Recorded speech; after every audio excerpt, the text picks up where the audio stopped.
Hey guys, how's everything going? This is JSer.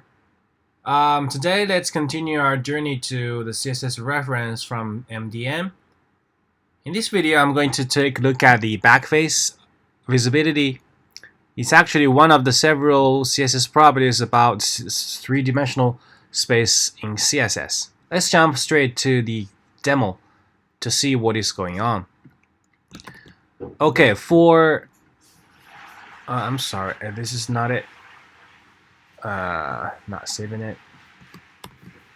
Let's open the inspector. So, as you know that in our web page is actually a two-dimensional space, right? With the x-axis and the vertical axis y. To make it a three-dimensional space, we need two extra things. The first one is the z index, right? X, Y, Z, three-dimensional space. And another thing is about, because we're going to project this three-dimensional object to the two-dimensional canvas, is our web page. We need a viewpoint, right? Where the eye is put, to say we have an object like this. It's obviously that someone stands to the right bottom, right, to see this cube. If you stand to the left bottom, the projection of this three-bit cube would be a little different. Let's see. The first thing about the three-dimensional space is about the container. It's where I define this perspective and perspective origin. Wow, the name sounds a little weird. I would say not that straightforward. It's actually perspective is the z index value. It means how far the eye is from the object. And perspective origin is actually the x coordinates and the y coordinates. So one thing about this demo is that actually the face and the cube container is a little have different sizes. Let's just first change it all to 100 pixel.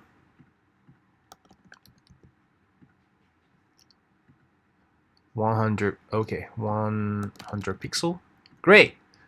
And another thing is that the perspective origin, it should defaults to the center, which means, so we remove it, you see that it's totally centerized. And perspective, we don't have perspective. We all start from the zero.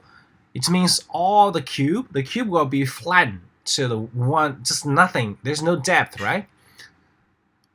So it will be just several divs stacked together. So in order to make this work, the first thing is that we need to choose our perspective, which is the depth, right? First we remove the front, back. Let's keep it. Perspective we add it. Now you see there's a depth, right? The one actually is to the front and two is to the bottom. If we remove it, one, remove the one, they will be actually stacked together. Even if we set the perspective, but they have no difference to the z index or for the other spaces, so they will still be in the same. Though the size the size will be the same because they are all with a z to 0. Okay, now for the cube to look a little natural, we set to put the eye a little away from the center, like this one is to the right bottom. So now we see a cube like this. Cool, right? So if to the left bottom, obviously we just set it to the negative values. We will see from left. Okay, if you from C to the bottom more, it will add it to like 300. Yeah. If from the top, okay, negative. So yeah, so this is the perspective, which is where we put the eye. Okay, perspective is done. Perspective origin is done. Transform style, yeah, this just to make it 3D, right? If we without it, you see that this actually is just a bunch of shapes, just rendered into a two-dimensional space. We need to preserve 3D to make it more more 3D. Yeah, let's still use 3D for 3D. Okay, now let's take a look at. Okay, let's make it 200 pixel. Now let's see what happens to each faces. So for the front, we only transform to the 50 pixel. If we don't do it, you see it's actually in the center, right? The origin is the center of this cube. So if we don't set the translate z, it will be put at where the z is 0. Okay, so we put it closer to us because the front is closer to our eye. So we put it 50 pixel off.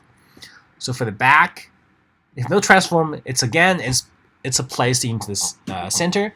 Now, because it's back face, if we just translate to 50 pixel, okay, we could transform translate z negative 50 pixel. It still will be pushed to the back, right? But it's not how it works for real dice. The 2, it should be on the surface. If we rotate the cube, the 2 will be not rendered, rendered, right?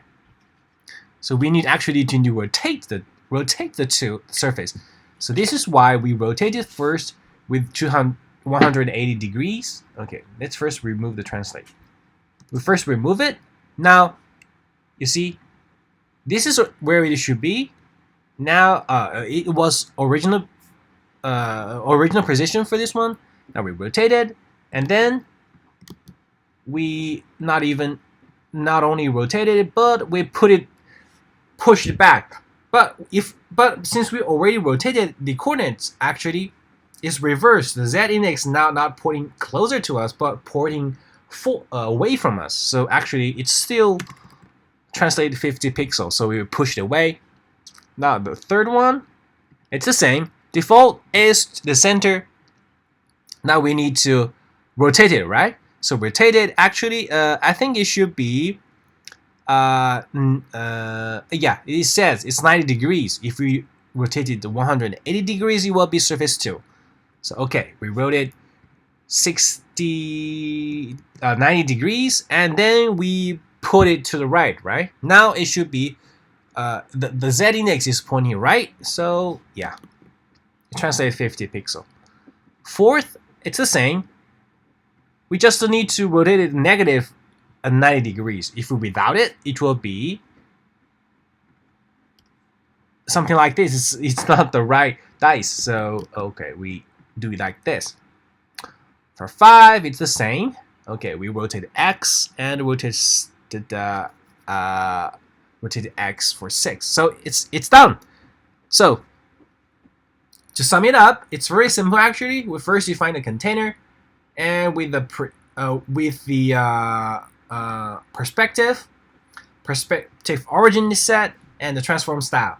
Remember, perspective is actually the value is where the eye is put along the z index, and perspective origin is actually the x coordinates and the y coordinate.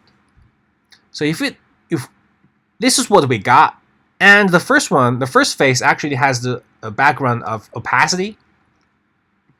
If we don't have the opacity, it would be something like this, right? If you had the opacity, and each face actually has the opacity, except 2. 3 has opacity. 4 has the opacity. If we have opacity, actually we will see through for this front surface and just see all the other faces, right? This is not very cool because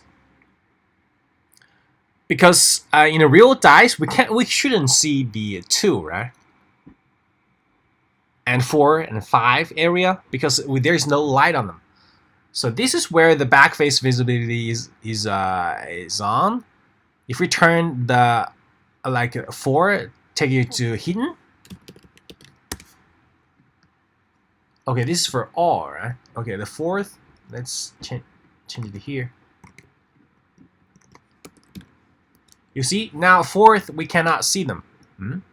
Something wrong here. Someone changed the 3. Oh, I'm sorry, here.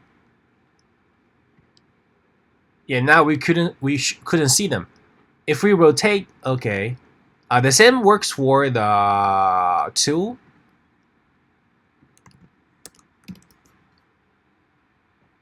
And 5. Cool, right? So if we change the perspective origin now to the left bottom, we actually would see the 4, but with a hidden 3, right? Let's take a look. Yeah, we could see 4, but we still see 3. That's because we hadn't added the hidden. For backface visibility, yeah. Now, if we change the origin to from top, okay, 6 is still visible, so that's why we should set the hidden for all faces. Now we see 1, 5, 4. Okay, if we see from the bottom, yeah, we could see 1, 4, 6. And the same. This is the original origin.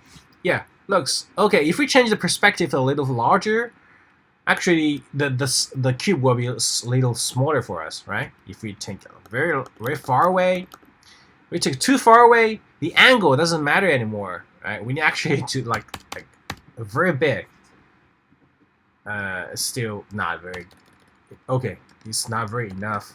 Okay, it's gonna be chaos. Okay, 200 pixel, and we just move it 500 pixel away. So this is it. So this is all for the perspective stuff: backface visibility, perspective origin, rotate, scale, transform. Okay, maybe we will cover some of these in the future. For now. For this video, it's done. So hope it helps. See you next time. Bye bye.